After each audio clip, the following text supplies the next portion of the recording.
যখন ছুটিটা কাটিয়ে আমরা ক্যাম্পাসে আসলাম তখন আমাদের মধ্যে একটা শঙ্কা কাজ করছিল যে আগের উদ্যমটা আবার ফিরে আসবে কিনা। আমরা 25 তারিখে নির্বাচন মাথায় রেখে যেই উদ্যমে ক্যাম্পাসে প্রচারণা চালাচ্ছিলাম সেইটা ফিরিয়ে নিয়ে আসার বিষয়ে আমাদের মধ্যে একটা শঙ্কা কাজ করছিল, কিন্তু আমরা দেখছি যত সময় যাচ্ছে ক্যাম্পাসে আবার সেই আমেজটা ফিরে আসছে। এটা আমাদের জন্য খুব পজিটিভ একটা বিষয়। আর যদি ক্লাস পরীক্ষা এভাবে চলমান থাকে পুরো দমে, তাহলে আমরা আশা করি ভোটারদের উপস্থিতি অনেক বৃদ্ধি পাবে, আমাদের প্রচারণাও আরও জোরালো হবে। এখন আমাদের শুধু একটাই চিন্তা বা আমরা প্রেস কনফারেন্স করেও ক্যাম্পাসের প্রত্যেকটা স্টেককে এটা জানানোর চেষ্টা করেছি যে যেন রাষ্ট্র নির্বাচনটা অংশগ্রহণমূলক করার জন্য সকলে সহযোগিতা করে। আর এটা যদি সম্ভব হয় তাহলে ইনশাল্লাহ আমরা খুব সুন্দর একটা নির্বাচন পেতে যাচ্ছি।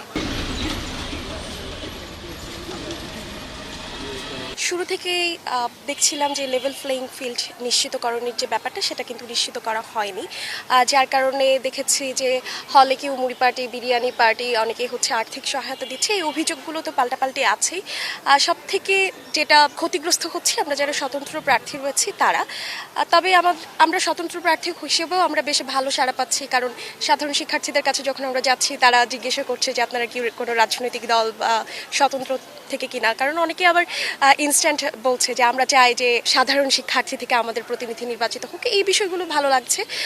অনেকে বেশি ভালো পজিটিভলি কথা বলছে, সেইগুলি মাথায় রেখে প্রচারণা করতে ভালো লাগছে। আর এখন ক্যাম্পাসে একটা উৎসবমুখর পরিবেশ বিরাজ করছে। আমরা দেখতে পাচ্ছি যে রাকসুকে কেন্দ্র করে যেমন শিক্ষার্থীদের মধ্যে আমরা আগের মতো সেই আমেজটা ফিরিয়ে আনতে সক্ষম হচ্ছি, আবার প্রশাসন থেকেও রাকসু নির্বাচনকে কেন্দ্র করে যে সাজসজ্জার যে ব্যাপারগুলো এবং বিভিন্ন পদক্ষেপ নেওয়ার ব্যাপারগুলো সেগুলিও নেওয়া হচ্ছে।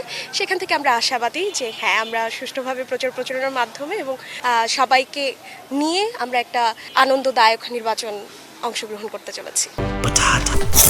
বাছাই করা আলু আর স্পাইসি সিজনিং এ প্রাণ পোটাটা চিপস নাকি বিস্কিট খেয়ে বুঝে নাও।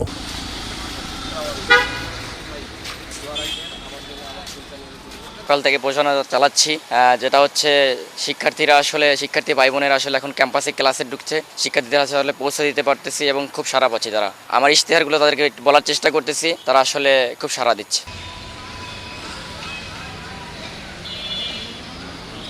25 তারিখের আগে দেখতাম আমরা সকাল 10টা থেকে বা 9টা থেকে ক্যাম্পাসে একটা উৎসবমুখর পরিবেশ ছিল, শিক্ষার্থীদের আনাগোনা খুবই বেশি ছিল। এখন দেখতে পাচ্ছি আমাদের শিক্ষার্থীদের সংখ্যা সকালবেলা খুব একটা নেই। আমরা মেন গেট দাঁড়িয়েছিলাম 9টা থেকে, শিক্ষার্থীরা আসলে ক্লাসে ঢুকলো কিন্তু ক্যাম্পাস পুরোটাই ফাঁকা, সবাই ক্লাসমুখী। আশা করি রবিবার থেকে এর সংখ্যা আরো ভালো হবে, আমরা আশাবাদী। আমরা হলে যাইতেছি, ম্যাচ যাইতেছি, শিক্ষার্থী আছে আপাতত ক্যাম্পাসে আসছে, যারা বাড়িতে আসছে তারা চলে আসবে। আমরা যারা প্রার্থী আছি আমরা আশা করি আমরা ভালো কিছু করব, ভালো একটা ভোট কাস্টিং হবে। এটা আমাদের সংখ্যা নাই। আমরা চাই 16 তারিখ নির্বাচন অবশ্যই হোক, কিন্তু শিক্ষার্থীরা বলতেছে আদৌ কি, কারণ একবার নির্বাচন অনেক ডেট পিছানো হলো, আবার একটা আন্দোলনের ফলে আবারও ডেট এটা পিছানো হলো, এবং শিক্ষার্থীরা যারা ভোটার তারা এই কনফিউশন আছে আসলে কি 16 তারিখ হবে কিনা। কিন্তু আমরা শতভাগ আশাবাদী প্রশাসন কোনোভাবেই যাতে এই নির্বাচন আর না পিছিয়ে দেয়।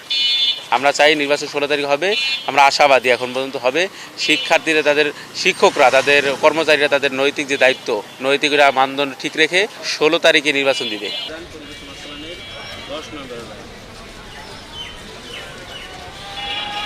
আমাদের যে একটা আমেজ তৈরি হয়েছিল এটা হচ্ছে কৃত্রিম সমস্যা তৈরি করে একটা পক্ষ এটা আবার বন্ধ করছিল। তো আবার আমরা সেই আমেজটা, যারা প্রার্থী আছি, ভোটার আছি, সেই আমেজটা ফিরে আনার চেষ্টা করতেছি। রাকসু এখন শিক্ষার্থীদের আবেগে পরিণত হয়েছে, যত বড় অপশক্তি হোক এটাকে আর কি দমাতে পারবে না। আর পুরো বাংলাদেশের শুধু রাজশাহী বিশ্ববিদ্যালয় না, আমাদের নির্বাচন কমিশনের কাছে এটা প্রত্যাশা থাকবে যেন এমন নির্বাচন বিশ্ববিদ্যালয় প্রশাসন উপহার দিবে আমাদের, সেটা শুধু রাজশাহী বিশ্ববিদ্যালয় পুরো বাংলাদেশের মধ্যে একটা মাইল ফলক হয়ে থাকবে। আর ভোটারদের কাছে একটাই চাওয়া যে তারা এমন কোনো প্রার্থীকে নির্বাচিত করুক যারা হচ্ছে এখন শুধু নির্বাচনের জন্যই আসেনি, ভালো ভালো কাজ করতেছে না, যারা হচ্ছে তাদের কোনো বিপদে কখনো ছেড়ে যায়নি, তারা সবসময় তাদের যে কোনো স্বার্থে বা যে কোনো প্রয়োজনে ছিল, ভবিষ্যতে থাকবে, কোনো বদ্ধ শিকলে আবদ্ধ থাকবে না, কোনো হাই কমান্ডের অপেক্ষা থাকবে না, যারা তাদের কমান্ডের অপেক্ষা থাকবে, তাদের সমস্যার অপেক্ষা থাকবে, তারা যে কোনো যৌক্তিক সমস্যায় পড়লে তারা তাদের তাৎক্ষণিকভাবে তাদের কাছে যাবে। সেক্ষেত্রে কোনো শক্তি বা হাই কমান্ডের তোয়াক্কা করবে না, এমন কাকে তারা নির্বাচন করুক।